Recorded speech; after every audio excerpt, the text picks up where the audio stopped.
L'honneur de recevoir aujourd'hui au stand du quotidien Moudjahid à la 25e édition du SILA, Monsieur Hassan Begache. Monsieur Hassan Begache, bonjour. Bonjour madame. Merci d'avoir répondu à notre invitation. Merci de m'avoir invité. Tout l'honneur est pour moi. Merci. Alors Monsieur Begache, après plus d'une semaine d'activité au niveau de cette 25e édition, malheureusement le Salon international du livre prend fin. Alors, est-ce que vous pouvez me donner vos impressions par rapport quant à cette édition qui revient 2 ans après une absence relative à la pandémie de la Covid-19? Vous donner mes impressions, c'est comme demander à la mariée quel est votre avis après un mariage et la fête, etc. Pour nous, c'est la fête, nous les auteurs, c'est la fête, nous retrouvons notre public, c'est un plaisir de le retrouver. Il y a des gens que nous avons connus sur la Gouade, nous les avons vus aujourd'hui pour la première fois. Rencontrés. C'est un plaisir, que vous ne pouvez pas imaginer parce que c'est notre seule fête, une fois par an. Et on se revoit, entre écrivains, entre auteurs, entre amis. C'est vraiment une fête. Très bien. Justement, que représente le SILA pour vous en tant qu'auteur? Vous venez d'affirmer que c'est une occasion de rencontrer vos lecteurs, vos fidèles, mais que représente réellement le SILA pour vous? Pour moi, je vous ai dit, pour moi c'est une fête. Le SILA pour moi est une fête parce que quand on voit des gens, peut-être qu'on ne les croisera qu'après un an encore. Ça fait quand même beaucoup et ça nous permet de voir ce que nous avons fait en tant que promotion. Est-ce que nous sommes quand même, quand on prépare un repas, on aimerait bien que les invités le dégustent, le voient. Pour nous, en tant qu'écrivain, quand on écrit un livre, on se donne à fond, etc. On passe des nuits, des jours à l'écrire. Quand on voit les lecteurs sont contents, ce n'est que justice. Voilà. Très bien.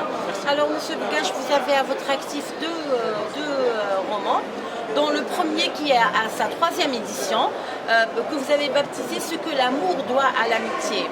Et le deuxième qui est paru récemment à l'occasion de la 25e édition du SILA, que vous avez baptisé Et si tu écoutais mon cœur.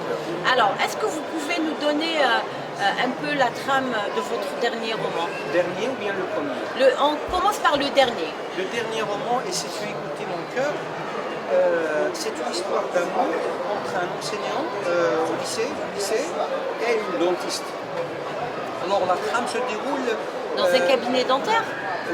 Non, c'est pas dans un cabinet dentaire. À l'origine, ils étaient dans le même lycée. Ensuite, il a perdu de vue après 5-6 années. Il l'a retrouvé à Alger, dans les alentours de la Grande Poste.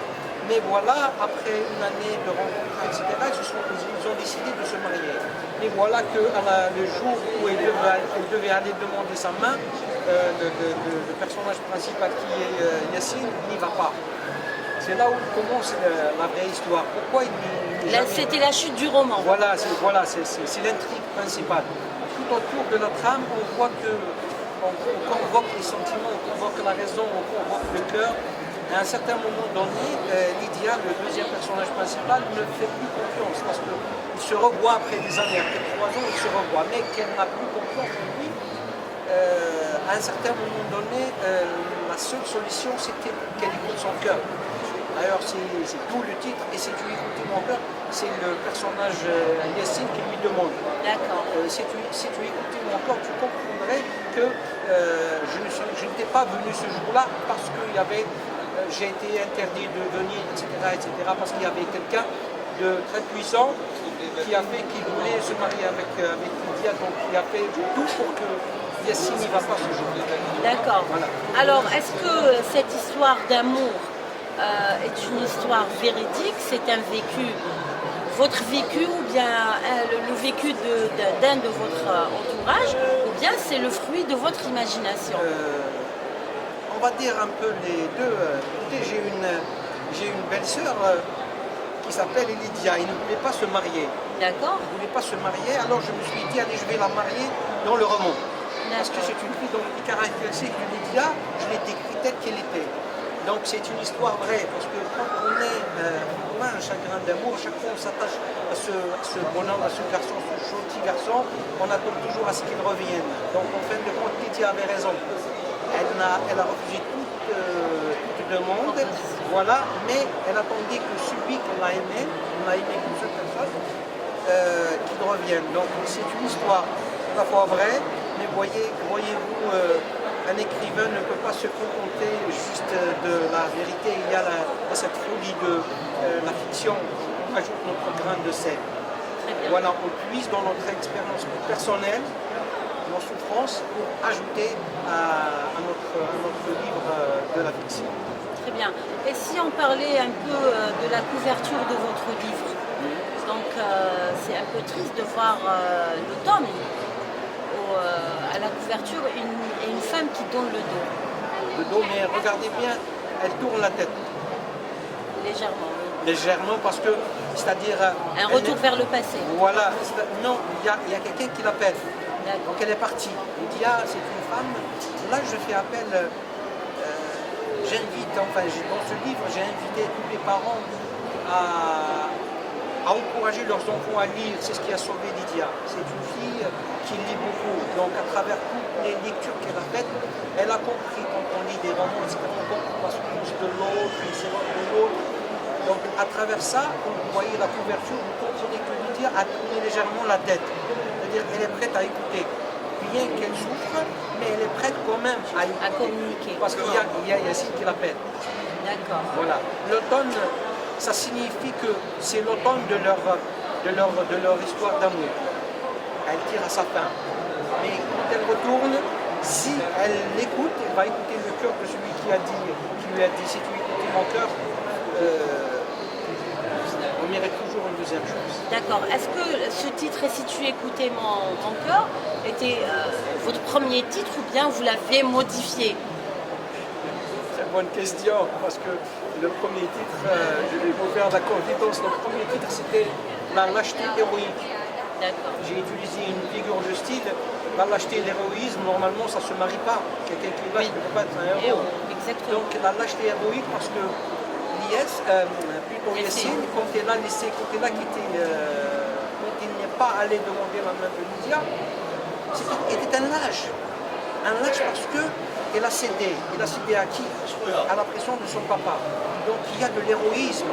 Et il a éteint, il a étouffé l'appel du cœur pour ne pas dépasser l'éducation qu'il a reçue de son papa. Parce que c'est son papa qui lui ordonne de ne pas aller demander la main.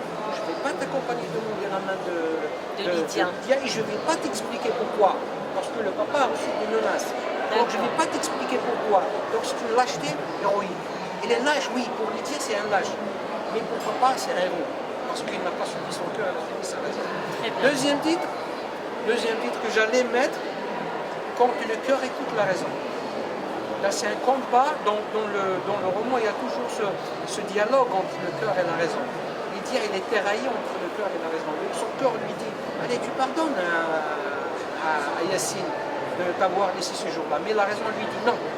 Celui qui te laisse tomber ce jour-là ne mérite pas. Voilà, ne mérite pas. Oui. Voilà, donc les deux titres. Après, à la fin, j'ai demandé l'avis de ma fille, bien sûr. J'ai demandé l'avis de quelques lecteurs. Je leur ai dit, allez, je vous donne les 3 titres. Dites-moi lequel vous choisissez. Ils m'ont dit, enfin, tous les lecteurs m'ont dit que celui qui me parle, c'est Et si tu écoutais mon cœur. C'est plus simple. Il y a le jeu, il y a le tu. On s'adresse de manière familière. Voilà. Très bien. Alors, cette question va nous mener vers votre premier roman qui a eu un succès vraiment... Oui. Moi, je ne m'attendais pas. Et ben c'est ça, quand on s'attend à un succès, il ne vient pas. Et, donc, ce que l'amour doit à l'amitié, je ne vais pas vous dire, parlez-nous de... Bon, parlez-nous de la trame, parce qu'il y a ceux qui ne connaissent pas l'histoire. Ce que l'amour doit à l'amitié, c'est par sa faute que j'ai écrit le deuxième, parce qu'il y a tellement de lecteurs. Non, il y a tellement de lecteurs qui me demandent de continuer à écrire, parce qu'ils ont aimé ma plume, si je puis dire comme ça. Ce que l'amour doit à l'amitié, c'est 2 étudiants qui aiment la même chose. Imaginez deux amis très intimes, très fidèles, qui la même vie. Imaginez, c'est pas toujours facile. C'est d'où le titre, ce que l'amour doit à l'amitié. Parce que l'amour entre Louisa, le personnage principal, et Louisa, il y a Kamel, leur ami, et il y a Lies. L'amour entre Lies et Louisa a existé, est né, a duré dans la pérennité grâce à Kamel, leur ami commun. Donc tout le titre, ce que l'amour doit à l'amitié, l'histoire se passe à l'université de Tizi Ouzou. Donc c'est une histoire véridique. Celle-là, c'est une histoire véridique. Il y a trop de tristesse à l'intérieur. Très bien. Et il y a trop d'espoir à l'intérieur parce que il y a quelques 5 histoires. Parce que quand j'écris, moi j'ai une petite caractéristique par rapport à d'autres écrivains peut-être. Moi, dans mes romans, il y a toujours 5 histoires à l'intérieur. Chaque personnage est une histoire. Donc il y a l'histoire dans l'histoire. Voilà, il y a des histoires dans l'histoire principale. Nous, c'est ce qui a aimé, enfin, ce qui a plu au lecteur, c'est le fait que j'arrive à sortir de cette haine, jalousie, etc. entre deux amis qui aiment la même vie. En fin de compte, c'est l'amitié qui sauve l'amour. Très bien. Alors, Monsieur Begache, est-ce que le fait que votre premier roman, vous avez écrit il y a quand même 3 ans, je pense. 2 ans. 2 ans. Donc en 2 ans, il est à sa 3e édition quand Oui, même. la première et la deuxième édition, je les ai faites une édition elle-même. La 3e édition, avec les problèmes de papier, tout ce qui sont suivis, j'ai dû changer d'éditeur, j'ai édité à Alcopia. Très bien. Alors, est-ce que vous allez participer? On est à la veille du lancement. Ça a été lancé il y a quelques jours, le prix Essia Djbar, le grand prix Essia Djbar. Est-ce que vous allez participer pour... J'ignorais qu'il y avait le concours. D'accord. On n'en a pas parlé. Donc... Eh ben, je vous informe qu'il y a le retour du grand prix Essia Djbar. Donc, normalement, les éditeurs doivent présenter la candidature de leur auteur. Je le ferai avec plaisir. J'aimerais bien savoir surtout d'autres lecteurs de mon livre, enfin, d'autres professionnels. Très bien. Alors, dites-moi, quel était votre sentiment lorsque vous avez appris que votre livre a pris une ampleur, un succès vraiment important? J'étais à la fois ému, parce que je l'ai écrit, je vous ai dit, c'est une histoire vraie. Je n'avais aucune intention d'écrire un roman, je vous le dis franchement. C'était à la suite de la mort de mon ami Kamal en 2015. Je me mettais à écrire, simplement écrire. Je n'avais aucune intention d'en faire un roman. Après 1 an, je me suis dit, mais bon, puisque j'ai écrit tout ça, autant en faire un roman. Ensuite, quand je l'ai écrit, il y a tous les anciens étudiants de l'université de campus, il y a un campus mythique à Tizi Ouzou. Maintenant, c'est bon, il est fermé. Donc, tout ce qui est fermé, on est quand même nostalgique. Donc, tous les anciens ont pris le relais. Vous en parlez avec émotion. Oui, ils m'ont dit, ce n'est plus votre roman à vous tout seul, c'est nous appartient. Parce que j'ai raconté les événements, parce que ça va au-delà d'une histoire d'amour. J'ai raconté la galère des étudiants qui refusaient les années, tous les problèmes qu'on a vécu à l'intérieur, parce qu'au niveau, vous voyez ici, c'est comme une famille.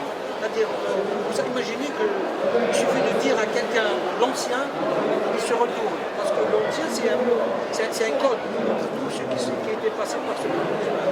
Donc, je suis très ému que justice soit rendue à tous qui sont passés par ce lieu. Donc, c'est un hommage que vous leur rendez. Oui, c'est un hommage que je le rends. Et je suis aussi fier parce que quand on voit comme ça, votre message est compris. Vous êtes lu, donc je vous ai dit c'est grâce à ces lecteurs du premier roman que j'ai écrit le deuxième. On m'a dit monsieur, on vous interdit d'arrêter là, continuez à écrire, continuez à vous faire. Justement, votre prochain roman ou bien essai, qu'est-ce que vous allez, est-ce que c'est en cours, est-ce que... Le troisième, il est au chantier, vous savez, on me taxe de féministe, c'est toujours la femme, la femme, la femme, je défendrai la femme jusqu'à la fin de mes jours, donc le troisième, je donnerai la parole à toutes celles qui n'ont pas eu de seconde de chance. C'est-à-dire à ces femmes qu'on a jugées trop vite parce qu'elles ont commis une erreur, à ces femmes qui ont voulu vivre peut-être en dehors de la norme, à tous ces gens-là, à toutes ces femmes-là, je voudrais Eh ben, on dire ne va que- pas en en dire plus. On va garder le suspense pour vos lecteurs. Gesh, merci d'avoir répondu à notre invitation. Merci à vous de m'avoir invité, de m'avoir donné cette occasion de parler de mes deux romans. Merci beaucoup. Ce fut un plaisir. C'est un plaisir.